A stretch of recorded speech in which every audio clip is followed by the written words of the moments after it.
அத்தியாயம் 17 1. மிக பரிசுத்தமானவன் தன் அடியாரை பரிசுத்தமான தியானத்தில் இருந்தபோது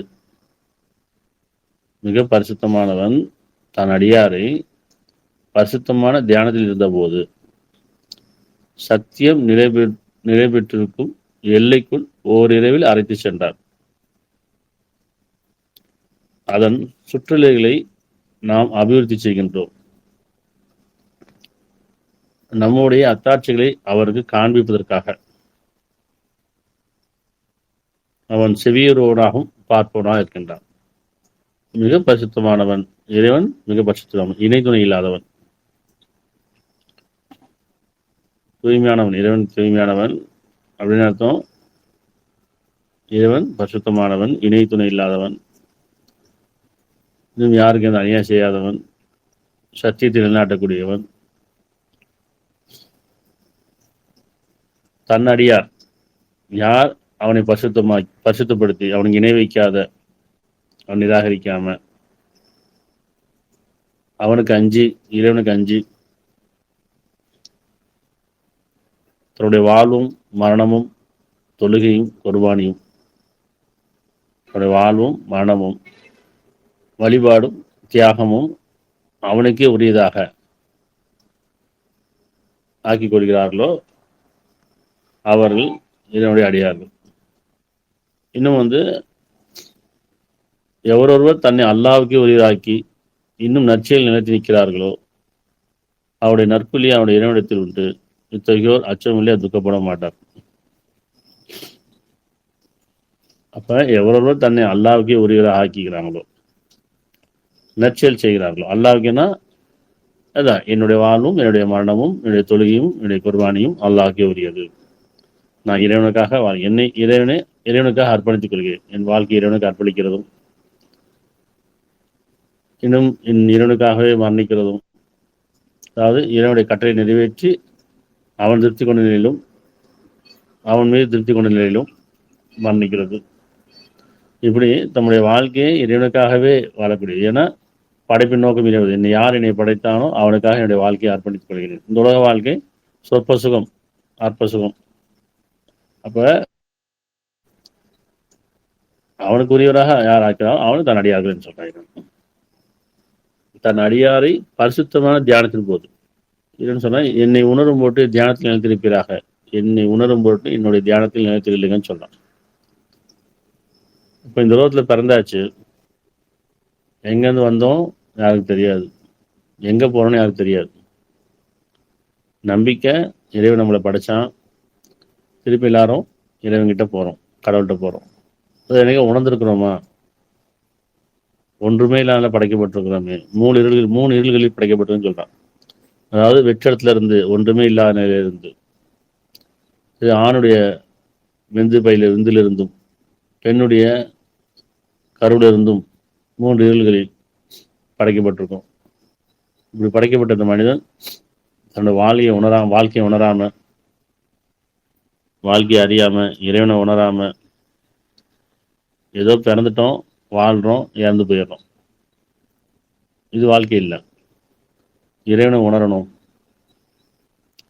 அப்பதான் அந்த வாழ்க்கையில் ஒரு அர்த்தம் இருக்கும். தன்னை பற்றியான உணர்தல், இறைவனை பற்றியான உணர்தல். ஒன்று தான் யாருன்னு உணரணும், இறைவனை யாருன்னு அறிஞ்சிடலாம். அல்லது இறைவன் யாருன்னு அறியணும், தான் யாருன்னு உணரலாம். ஏன்னா இந்த உயிர் நம்மளோட இருக்குது தெரியுது, மனம் அப்படின்னு உணர முடியுது. யாரும் உயிரை பார்த்ததில்லை, மனதையும் பார்த்ததில்லை. அவரவர் உயிரையும் பார்த்ததில்லை, மனதையும் பார்த்ததில்லை. ஒரு உணர்வு உயிர் இருக்குது. இப்ப நான் யார், நான் எங்க இருக்கேன், இந்த உடலை வச்சுதான் நான் சொல்லிட்டு இருக்கிறோம். இந்த உடலை வச்சுதான் நான் சொல்லிட்டு இருக்கோம். ஆனா நான் ஒவ்வொருத்தரையும் தனித்தனியா போய் சிந்தனைக்குள்ள போனோம்னா நான் யார்? அப்ப என் உயிர், என்னுடைய மனம் எங்க இருக்குது? உயிர் வந்துருச்சுன்றாங்க, உயிர் பிரிஞ்சிருச்சுங்கிறாங்க. அப்போ உயிர் பிரிஞ்சுதுன்னா என்ன அர்த்தம்? உயிர் வந்ததுன்னா தெரியும். ஒரு குழந்தை பிறந்த உடனே அந்த வெளியே அந்த மூச்சுக்காற்று வெளியிருந்து தான் வரணும். இந்த அகிலங்கள்லேருந்து 7 வானங்கள்லேருந்தும் பஞ்சபூதங்கள்லேருந்தும் அந்த உயிர் வந்து அடையுது. அந்த உயிர் வந்தோடனே அந்த குழந்தை கத்த ஆரம்பிக்குது. அதே மாதிரி உயிர் பிரியும் போது உயிர் பிரிஞ்சுன்னு சொல்கிறாங்க. இறந்துட்டாங்கன்னா உயிர் பிரிஞ்சிருச்சுன்னு சொல்கிறாங்க. அந்த உயிர்னா என்ன, அந்த உயிர் எங்கே இருக்குது அப்படின்னு பார்க்கணும். உயிர் மனதோடு இருக்குது. மனதுக்குள்ளே தான் உயிர் இருக்குது. ஏன்னா இந்த மனம் சங்கடப்படும் போதும், வருத்தப்படும் போதும், துக்கப்படும் போதும், நெருக்கடி ஆகும் போதெல்லாம் என் உயிரே போகிற மாதிரி இருக்குன்னு சொல்லுவோம்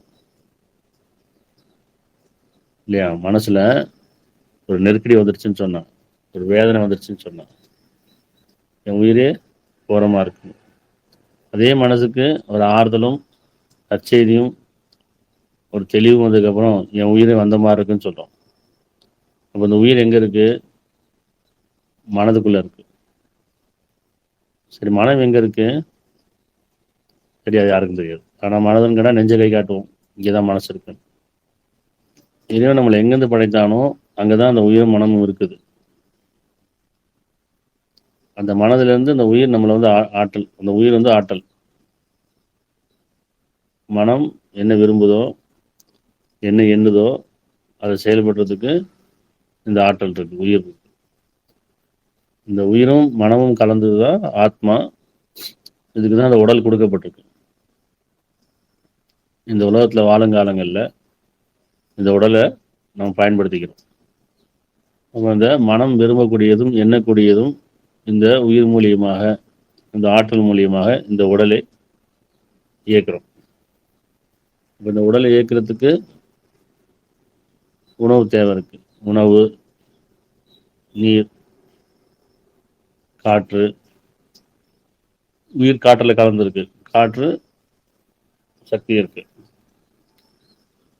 அப்போ உணவுலையும் அந்த உயிர் ஆற்றல் இருக்கு, நீர்லையும் இருக்குது, காற்றுலையும் இருக்குது, பஞ்சபூதங்களையும் ஆற்றல் இருக்கு. எது ஒன்று குறைஞ்சாலும் ஆற்றல் குறையும் இல்லையா?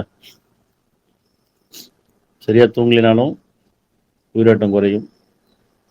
உணவு சரியா சாப்பிடலினாலும் அந்த உயிரோட்டம் குறையும். தண்ணி சரியா குடிக்காதான் உயிரோட்டம் குறையும்.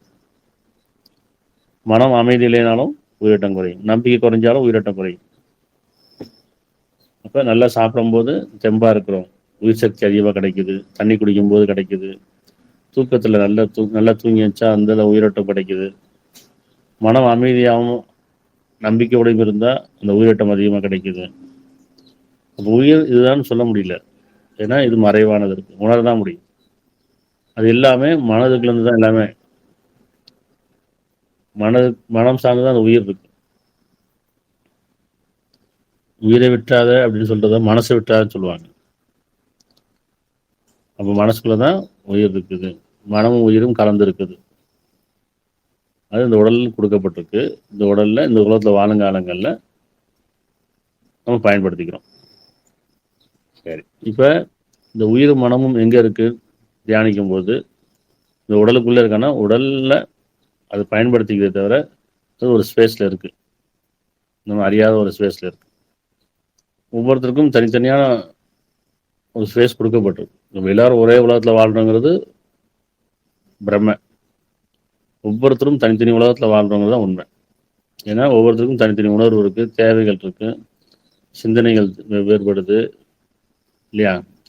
யாரும் ஒவ்வொருத்தரும் குடும்பம், தாய் பிள்ளையாக இருந்தாலும், கணவன் மனைவியாக இருந்தாலும், பெற்றோர் வந்து சகோதர சகோதரியாக இருந்தாலும், யாராக இருந்தாலும் அவரவருக்கு ஃபஸ்ட்டாக சாப்பிடணும், அவரவருக்கு தூக்கம் வரும்போது தூங்கணும், அவங்க கல்வி ஏறும்போது கல்வி வெளியேறும். அவங்களோட தேவைகள் தனித்தனியாக இருக்குது. இப்போ எல்லாமே தனித்தனியாக தான் படைக்கப்பட்டிருக்கு, தனித்தனி அகிலங்கள் இருக்கும். எப்போ நம்ம உணர ஆரம்பிச்சிட்டோமோ, ஏன்னா தனித்தே பிறந்தோம், திருப்பி தனித்தே கைப்பற்றப்படும். அவரவர் தவணை வரும்போது உயிர் கைப்பற்றப்படும். நம்ம எல்லாருமே நம்ம அறிஞ்சோ அறியாமலோ அந்த வரிசையில் நிற்கிறோம். நேரம்ன்ற அந்த காலம் கொடுக்கப்பட்டிருக்கு, நேரம் விதிக்கப்பட்டிருக்கு. விதிக்கப்பட்ட நேரம் நம்மளை அறியாமலேயே இந்த நேரம் வந்து வரிசையில் நிற்கிது. யார் முன்ன பின்னு தெரியாது. குடும்பத்திலே ஆகட்டும், உறவுல ஆகட்டும், மனிதர்களில் எல்லாரும் அந்த வரிசையில், எந்த வரிசையில், அந்த தவணைங்கிற வரிசையில் நிற்கிறோம். தெரியாது, மறைவாக இருக்கு. அந்த வருஷ பிரகாரம் அந்த டைம் வந்துருச்சுன்னு சொன்னால் முந்திப்பாங்க. இங்கே வயசுலாம் கிடையாது. அது மாதிரி இது எல்லாமே மறைவாக இருக்குது. யார் உயிர் யார் முந்துவாங்கன்னு தெரியாது, யார் பிந்துவாங்கன்னு தெரியாது. அந்த உயிரை நம்மளால் பாதுகாக்க முடியாது. அப்போ அந்த உயிர் எப்படி வந்து நம்ம இயக்கிட்டு இருக்கோ, அதே மாதிரி மனசு நம்மளை எப்படி இயக்கிட்டு இருக்கு, மனசையும் நம்ம பாதுகாத்துக்கணும். பாதுகாத்துனா மனதை நம்ம எந்த அளவுக்கு பக்குவப்படுத்தி அந்த மனம், அதாவது ரெண்டு விஷயம் இருக்கு, அகப்பார்வை புறப்பார்வை. புறம் அப்படிங்கிறது அறிவு. நம்ம எதை பார்த்தோமோ, எதை கேட்டோமோ, எதை அனுபவிச்சோமோ அது எல்லாமே அந்த அறிவு அங்கே மெமரி ஆயிடும். மூளை அறிவுங்கிறது ஞாபக சக்தி. திருப்பி திருப்பி எதை நம்ம வந்து எது ஞாபகத்து வருதோ அதை தான் நம்ம பயன்படுத்திக்கிறோம். அறிவு தான் இன்னைக்கு பயன்படுத்திட்டு இருக்கோம். ஆனால் மனசுக்கு ஆன்மான்னு ஒன்று இருக்கு. ஆன்மாவின் மீதும் அது செவ்வையாக்கின் மீதும் சத்தியமாக அப்பால் அதுக்கு நன்மை தீமை பிரித்தளித்தான். யார் அதை பேணி கொள்கிறாரோ வெற்றி அடைந்து விட்டார், யார் அது உதாசம் தோல்வி அடைந்து விட்டார். இந்த ஆன்மா மனதை வழிநடத்தக்கூடியதா. இந்த ஆன்மாவுக்கு மனம் கட்டுப்படணும். மனம் தான் மனிதனாக இருக்கிறான். ஆனால் மனிதன் அறிவு பக்கம் திரும்பிடணும். எது அறிவு? புறப்பார்வை. எதெல்லாம் பார்த்தோமோ கேட்டோமோ அதை பக்கம் திரும்பி மனைச்சிக்காயிடணும். உணர்வு இருக்குது, உணர்ச்சி இருக்கு. அறிதல் அப்படின்னு அர்த்தம். என்னை நான் அறிகிறது அப்படிங்கிறது, அறிவு கொண்டு அறிவு ஒன்று இருக்குது, உணர்வு கொண்டு அறிவது ஒன்று இருக்குது. உணர்வுங்கிறது அகப்பார்வை, அறிவுங்கிறது புறப்பார்வை. பெரும்பாலும் அந்த உணர்வுக்குள்ளே போகிறல. தியானம்ன்ற பேரில், தவம்ன்ற பேரில், சிந்தனைன்ற பேரில், சிந்தனை தியானம் தவம் எல்லாமே வந்து ஒன்றுக்குள்ள ஒன்று தான். ஆனால் பெரும்பாலும் என்ன செஞ்சாங்க மனிதர்கள்னா, தன்னை உணரணும் இல்லைன்னா உணரணுன்ற பேரில் தன்னைத்தானே வருத்திக்கிட்டாங்க. சன்னியாசியாக போகிறது, சாமியாராக போகிறது, முனிவர், சித்தர், இப்படி நிறைய சொல்கிறாங்க இல்லையா. இவங்க எல்லாமே வந்து அந்த ஒரு அந்த ஒரு எண்ணத்தில் இருந்தவங்க தான். நம்ம யார், இறைவன் யாருன்ற அந்த தியானத்தில் இருந்தக்கூடியவங்க தான் சமுதாயத்தை விட்டு, உறவுகளை விட்டு, ஒரு காட்டுக்குள்ளே போயிட்டோம், ஒரு தனிமையில் போயிட்டோம். அந்த காலத்தில், இன்றைக்கி சாமியாரெலாம் வேறு, அந்த காலத்தில் தன்னை உணர்றதுக்காக வெளியேறினாங்க. அப்போ உடலை வருத்திக்கிட்டாங்க, மனதை வருத்திக்கிட்டாங்க.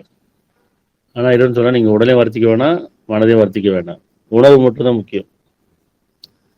இந்த உடலோடு தான் வாழணும், இந்த சமுதாயத்தோடு தான் வாழணும், இந்த உறவுகளோடு தான் வாழணும். ஆனால் நம்ம தனித்து வாழணும். தனித்து வாழணும்னு அர்த்தம் நம்முடைய அந்த மனதை அந்த ஸ்பேஸ் அடையணும். அதாவது நமக்கான ஒவ்வொருத்தருக்கும் தனித்தனி அகிலம் இருக்கு, அந்த அகிலங்களை அடையணும். இதுதான் ரொம்ப முக்கியமாக இருக்கு. ஒவ்வொருத்தருக்கும் தனித்தனி அகிலம் இருக்குது. இப்போ என்னுடைய அகிலத்தையும் நான் அடையணும், ஒரு அகிலத்தை அடையணும். அந்த அகிலத்தை அடைஞ்சிட்டோம்னு சொன்னால் பெரிய பாதுகாப்பு, பெரிய பாக்கியம் பெற்ற மாதிரி ஆயிடும். அப்படி அந்த அகிலத்தை அடைஞ்சிட்டோம்னா பெரிய பாக்கியம். கவலை, பயம், துக்கம், கஷ்டம்லாம் தெரியாது. யார் புகழ்ந்தாலும் பெருமை கொள்ள மாட்டோம். யார் நம்மளை இகழ்ந்தாலும், நம்மளை யார் எந்த ஒரு குற்றமுறை சொன்னாலும் அது வருத்தப்படவும் மாட்டோம். எது இருந்தாலும் பெருசாக சந்தோஷப்பட மாட்டோம், எது இல்லைனாலும் பெருசாக கவலைப்படவும் மாட்டோம். அப்படி ஒரு மனப்பக்குவம் வந்துடும். அதாவது நம்மளுடைய அகிலத்தை நம்ம அடைஞ்சிட்டோம்னா. ஆனால் அடையிறோம் டெய்லி, ஒவ்வொரு நாளும் தூக்கத்தில், ஒவ்வொரு இரவுலையும் நம்முடைய அகிலங்களை போயிட்டு தான் வரோம். அது யாரும் உணர்றதில்லை. நித்திரையிலே உயிரை கைப்பற்றிக்கின்றான், யாருடைய தவணை முடித்து விட்டதோ நிறுத்திக் கொள்கிறார், யாருடைய தவணை இருக்குதோ திருப்பி அனுப்புறேங்கிறான் இல்லையா. அப்போ எங்கே போகுது இந்த உயிர்? அது 39 42 39 42 அல்லாஹ் உயிர்களை அவை மரணிக்கும் போதும் மரணிக்காதவற்றை அவருடைய நித்திரையிலும் கைப்பற்றி பின்பு எதன் மீது மரணத்தை விதித்து விட்டானோ அதை நிறுத்திக் கொள்கின்றான். மற்றவை குறிப்பிட்ட தவணை முடியும் வரை அனுப்புகிறான்.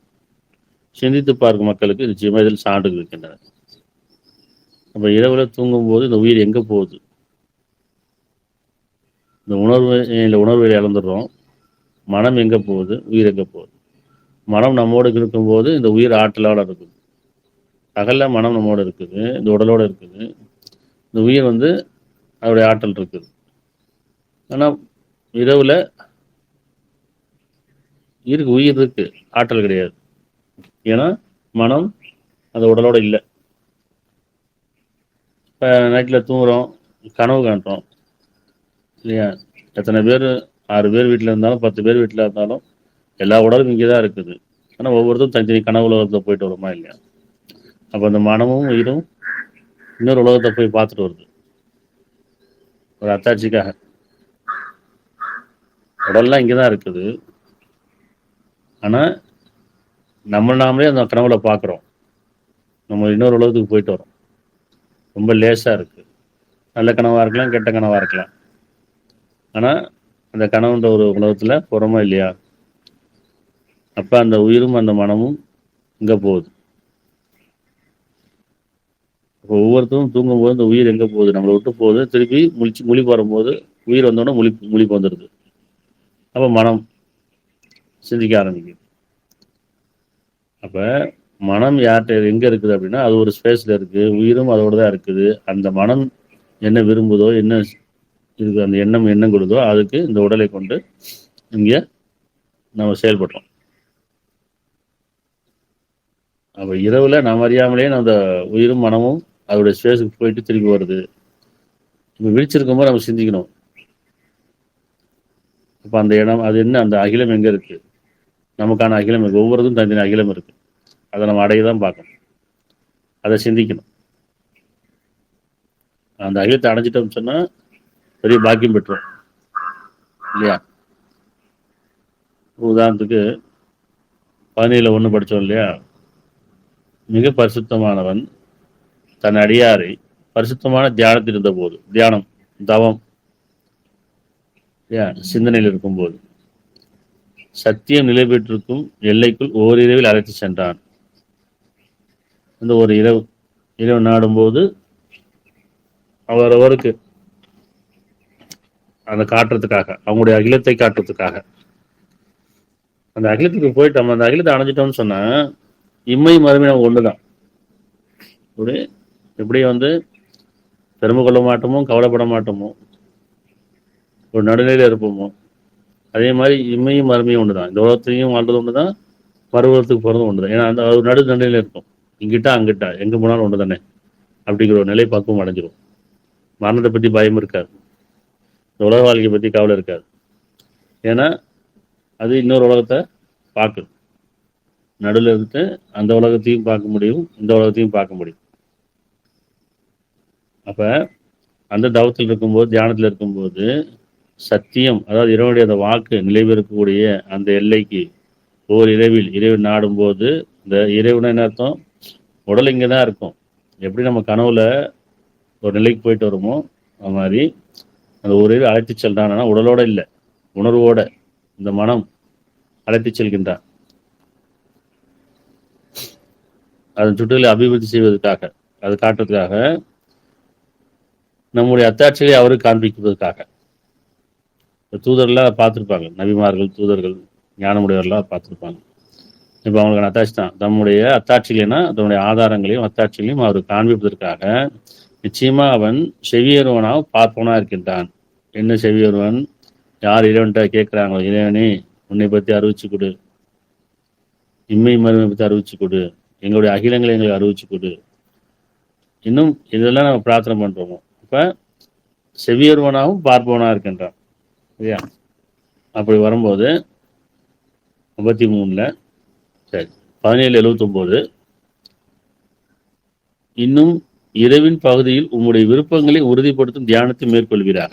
ஒவ்வொருத்தரும் இரவு பகுதி, ஏன் இந்த இரவு தான் அதிகமாக கொண்டாடல இரவுன்னு சொல்றான். இரவு எப்படின்னா அது ஓய்வு எடுப்பதற்கும், நன்றி செலுத்துவதற்கும், தியானிக்கிறதுக்கும் ஒரு அமைதியான ஒரு நேரம், பாக்கியமான நேரம். பகல நிறைய வேலை இருக்கும் இல்லையா? குடும்பம், வியாபாரம், தொழில், பொருள், இப்படி நிறைய வேலைக்கு இருக்கும். இரவாச்சுன்னா எல்லாரும் தனித்தனியாகிடுவோம். பகல் எல்லாம் கூடியிருப்போம், ஒன்றி இருப்போம். ஆனால் இரவு வச்சுன்னா எல்லாம் தனித்தனியாகிடுவோம். அப்படி தனித்தனியாக ஆகும்போது சொன்னால் இப்போ நீங்கள் என் பக்கம் திரும்பிட்டீங்க. அப்போ இரவின் பகுதியில் உங்களுடைய விருப்பங்களை உறுதிப்படுத்தும் தியானத்தை மேற்கொள்வீர்கள். என்ன விருப்பமாக இருக்கணும்? இறைவனுடைய பாக்கியத்தை அடையணும், அதே விருப்பம். இறைவனுடைய அருளை பெறணும், அவன்கிட்ட ஞானத்தை பெறணும். அவன்கிட்ட இருந்து அத்தாட்சியை பெறணும். கவனம் பயம் இல்லாத ஒரு வாழ்க்கை இறைவன் வாக்களிச்சிருக்கான், அதை நான் இங்கே பார்க்கணும். இந்த உலகத்தில் வாழும்போதே சொர்க்கத்தினையான ஒரு வாழ்க்கையை நம்ம பார்க்கணும். விருப்பங்களை உறுதிப்படுத்தும் தியானத்தை மேற்கொள்வீராக. உம்முடைய இறைவன் புகழ்பெற்ற தலத்தில் உண்மை எழுப்ப போதும் இல்லையா? அதாவது புகழ்னா பாதுகாப்பு பெற்ற அந்த தளத்தில், அந்த இடத்தில் உண்மை எழுப்பதற்காக, உண்மை அழைத்து செல்வதற்காக. அப்படி இறைவன் சொன்னா, அப்படி போகும்போது இன்னும் 1780 இன்னும் என் இறைவனே என்னை சிறந்த நிலையை நுழைய செய்வாயாக, மேலும் சிறந்த நிலையினை வெளிப்படுத்துவாயாக, மேலும் உன் புறத்திலிருந்து எங்களை ஆற்றலை கொண்டு எங்களுக்கு உதவி செய்வாயாக என்று பிரார்த்திப்பீராக. அப்படி அந்த ஓரிரவில் அழைத்து செல்லும் போது என்ன பிரார்த்தனை? என் இறைவனே என்னை சிறந்த நிலையில் நுழைய செய்வாயாக. இந்த அகிலங்கள்ல, எனக்கான அகிலங்கள்ல, நீ எனக்கு வாக்களிக்கப்பட்ட அந்த அகிலங்கள்ல சிறந்த நிலையில் நுழைய செய்வாயாக, மேலும் சிறந்த நிலையினை வெளிப்படுத்துவாயாக. இப்ப நான் திருப்பி இந்த உலகத்துக்கு வந்துடுறோம். அப்ப உன்புறத்திலிருந்து ஆற்றலை கொண்டு எனக்கு உதவி செய்வாயாக பிரார்த்தனையா. சரியா? இப்பதான் 53:7 இது அத்தாட்சியா பார்க்கணும்.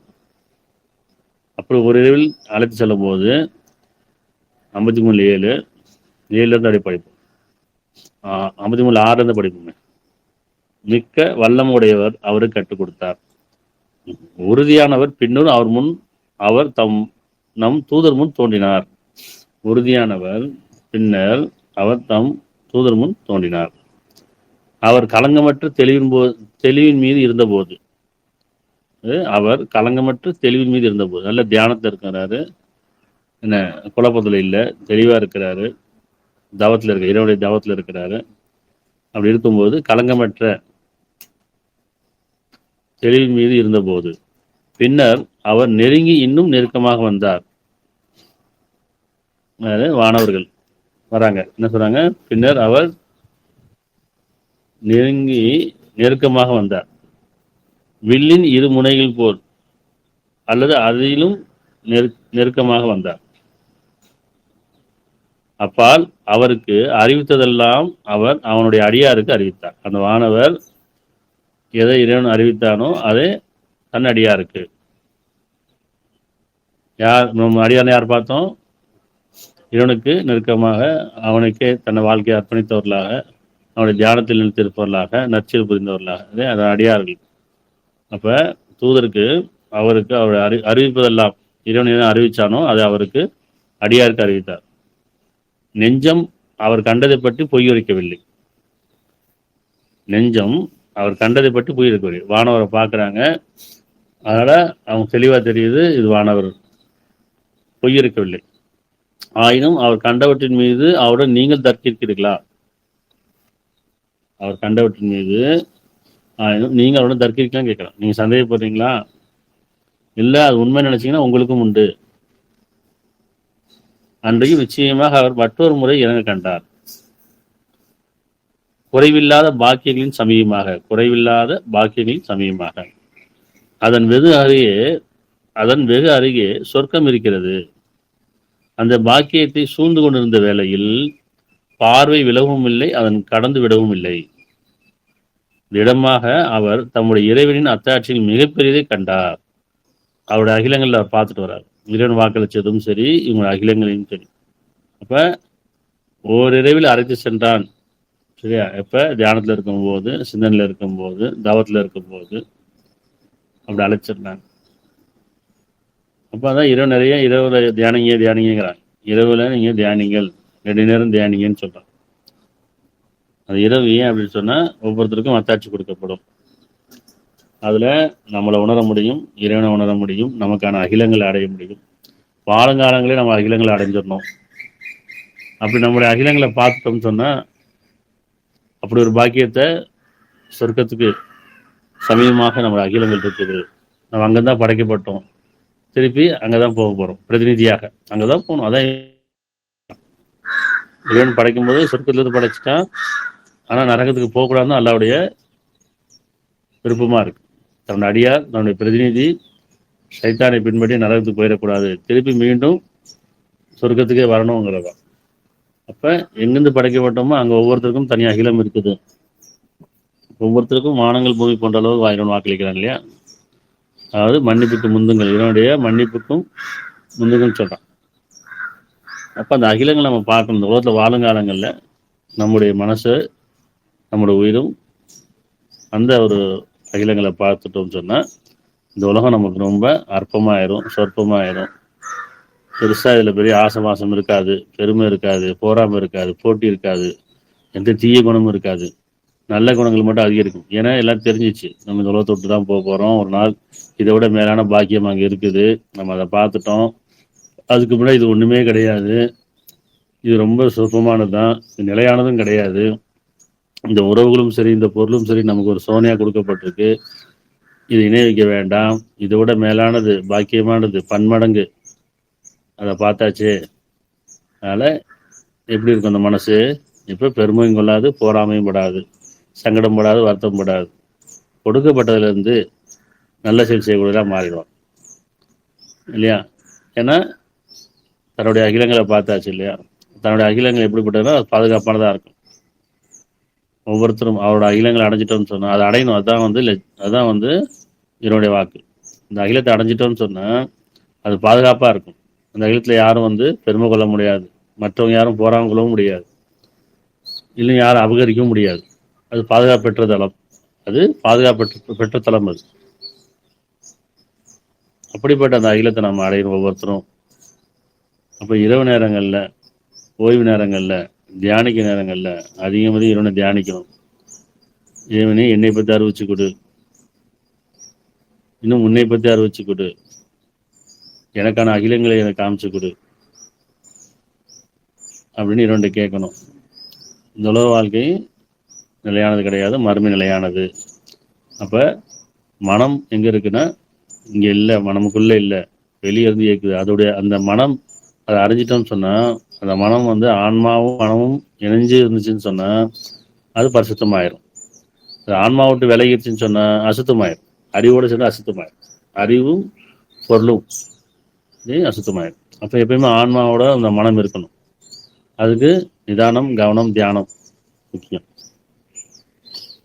அப்போ எப்பயும் மனம் பரிசுத்தமாக்கி சொன்னோம். யார் ஆன்மா மீதும் அது செவ்வாய்க்குமே சத்தியமாக, எதுவும் சொல்கிறா இல்லையா, ஆன்மாவின் மீதும் அது செவ்வாய்க்குமே சத்தியமாக, யார் அதை பேணிக் கொள்கிறாரோ அந்த ஆன்மாவை பேணிக் கொள்ளும் போது அது தூய்மையாகவே இருக்கும். யார் உதாசப்படுத்தாலும் அசுத்தமாயிரும். சைத்தான் அந்த ஆன்மா உதாசப்படுத்தும் போதே சைத்தான் வந்துடுவான், அசுத்தமாயிருச்சுன்னு சொன்னான். அதில் பெருமை, போராமை, போட்டி, நயவஞ்சு எல்லா குணக்கெடுகளையும் கொண்டாந்துருவான். நிராகரிப்பும் இணையப்பையும் கொண்டாந்துருவான்.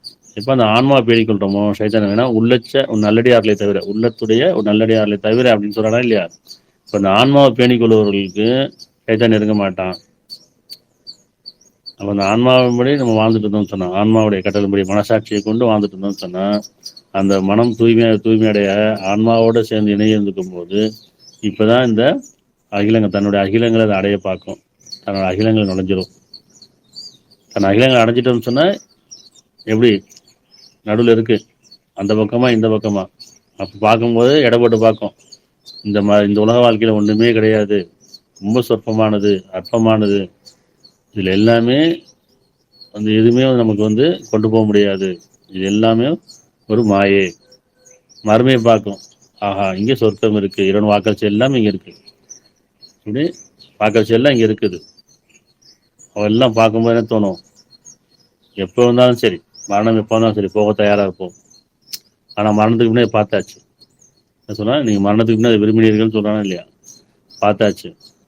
இப்போ அவனுடைய வாழ்க்கை எப்படி இருக்கும், மனம் பக்குவப்பட்ட நிலையில் உணர்வா உள்ளட்சத்தோட நன்மை செய்தவர்களாகவும் உண்மையை பேசக்கூடியவர்களாகவும் பாக்கியங்களை அடையணுங்கிற விருப்பத்தோடு தன்னுடைய வாழ்க்கையை அர்ப்பணிப்பார்கள். இப்படி வாழ்வும் மரணமும் தொழுகையும் குர்பானியும் அல்லாஹ்வுக்கே உரியதாக ஆக்கிக் கொள்வார்கள்.